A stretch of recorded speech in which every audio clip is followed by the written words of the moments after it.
ધોરાજીના જૂનાગઢ ફાટક પાસે ગોઝારો અકસ્માત. ડમ્પર ચાલકે બાઇક અડફેટે લેતા દાદી અને 1 વર્ષના પૌત્રનું થયું કરુણ મોત.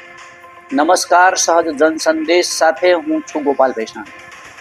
રાજકોટ જિલ્લાના ધોરાજીમાં જૂનાગઢ ફાટક નજીક આજે ગમખ્વાર માર્ગ અકસ્માત સર્જાયો હતો.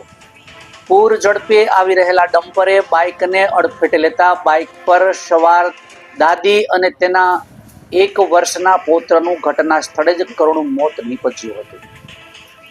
મળતી માહિતી મુજબ મૃતકોની ઓળખ સુમીબેન સોલંકી તથા 1 વર્ષીય માસૂમ પ્રિન્સ તરીકે થઈ છે.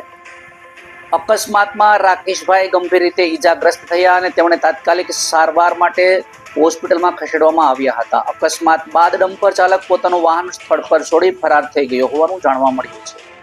ઘટનાની જાણ થતાં ધોરાજી પોલીસ તાત્કાલિક ઘટના સ્થળ પર પહોંચી હતી અને અકસ્માત અંગે તપાસ હાથ ધરી ફરાર ડમ્પર ચાલકને ઝડપી પાડવા માટે પોલીસે આગળની કાર્યવાહી હાથ ધરી છે. રિપોર્ટર આશિષ વસાવડા, સહજ જનસંદેશ ન્યૂઝ, ધોરાજી.